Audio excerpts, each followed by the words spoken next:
And where do you see things heading now? The great question, the great unknown of where things are, and what do you? Well, here's my view of what's going on. Tell me your world view. There is more music being performed, created, and presented by more artists, being heard by more people in more ways than ever before. So, to me, that's good news. The world is open. The problem is that the record industry as we know it has changed over the last 5 years to the point of almost being unrecognizable, and will be more so in 2 years' time. So what the end result will be, I don't know. I don't know if we'll all have jobs, I have no idea. The one thing I do know is that artists can do it themselves to a certain extent. Artists can be successful and create their own opportunities. They can certainly be creative on their own. They don't need labels anymore to help them do that. They can just as easily find the best guy on the internet to do whatever production or engineering or other kind of work they need, or mastering or whatever.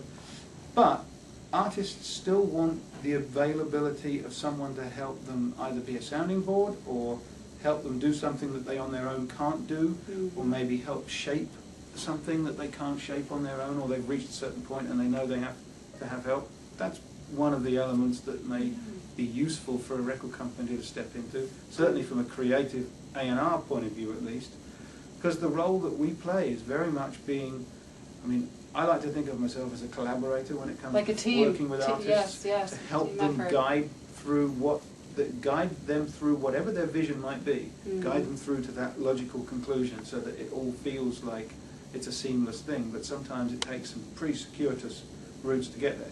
And some artists innately have the ability to do it themselves, and some artists need that extra help.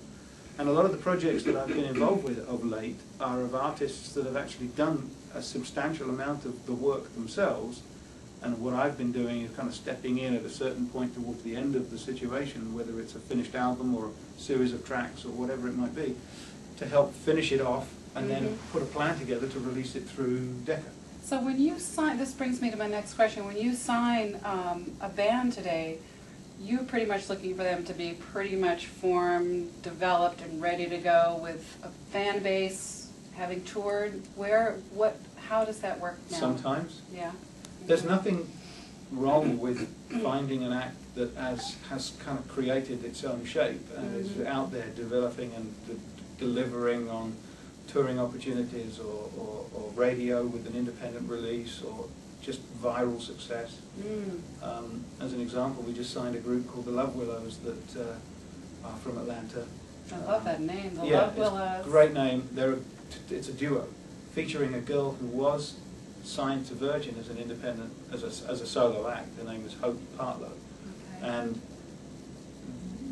when she got dropped from Virgin, she was 15 when she signed, I think. So she spent a couple of years workshopping, and she met a guy that I think was in her band at Virgin when she was touring on the Virgin record.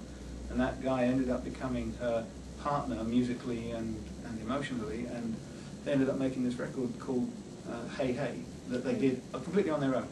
And they had somewhere in the region of 2 or 3 million profile views on MySpace and 2 million plays on tracks that they put on the MySpace page. Amazing. So we found them, actually. Paul, who works with me, found them, and we started working with them, and we're actually just about to go into the studio today or Monday to basically mix what they've done. Just take essentially what they've done, not change it, and then put them with a mixer, mix the record, and then put it out almost as quickly as we possibly can, because there's a summer vibe to it. There's a buzz going on about it. And there's a buzz. There's when they play in the south, in that region, just sort of around Atlanta, they can pull 300-400 people. So what we're trying to do is help build that up by having them out on major tours over the summer, and then we'll get them.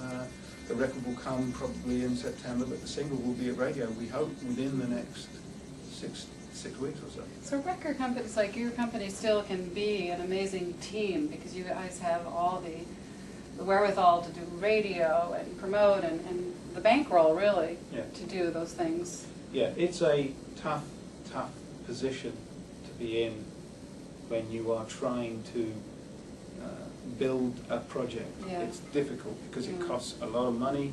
It's extremely personnel-wise, it takes up a lot of people's energy and time and focus. That's our job, though. That's what Yeah. we're supposed to do. But the competition is incredibly intense, so we have to make sure we're better at it than everybody else. And that's, I think, Decca is now becoming a label that has the ability to do a pretty broad array of musical styles. I mean, the repertoire runs from everything from Andrea Bocelli on the one end to the Love Willows, which is a pop rock duo on the other. So it's a pretty significant broad array.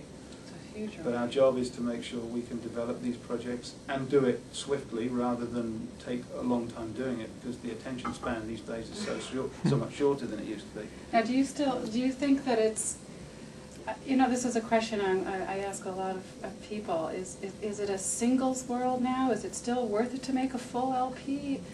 What are your thoughts about that? Yeah, I don't know. I go backwards and forwards about it. I think there is a pretty good argument for the fact that it is a world of individual tracks, if not singles, that if somebody wants something, they're going to go get it as a download, and maybe they only want that. They don't want anything else. But they're still, likely as not, if they love the act, they're probably going to investigate everything the act does. Yeah, that's my that could feeling. include Yeah. the merchandising and the T-shirts, as well as the album and other things that go along with it. But I've got a feeling that when you're asking a question like that to somebody who's maybe 14 years old as opposed to older, Right.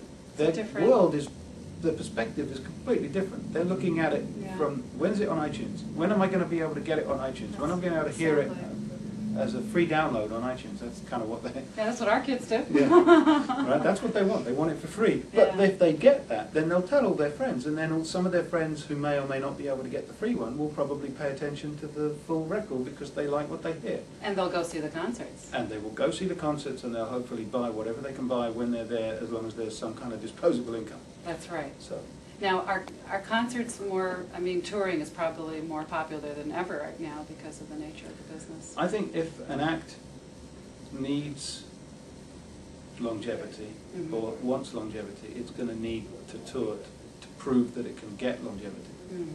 And I think that's one of the big events that's taking place now, is that there are more acts playing everywhere, you know, all across the country. There's It's millions incredible. of acts, and when you look at some of the bigger, more successful projects that have toured of late, whether it be the Eagles that are right now, you know, touring Madison Square Garden for 2 nights this weekend, or whether it's Madonna making the Live Nation deal, or U2 making the Live Nation deal, the touring business clearly isn't going anywhere. So it proves that I think people, even the more established artists, understand the value of it, and clearly they make more money than anybody. Of course, But the ones that are coming from the underground, the ones that are coming from the world that is got nothing to do with money, but is all about the passion and the belief, they're the ones that are going out there doing it in those cars and vans every day, driving from city to city, making it happen and getting a following. And those people, like everything else, there will be the top echelon of those people that will succeed, and the rest will only be the bystanders. But nonetheless, the ones that do succeed are going to have a massive opportunity.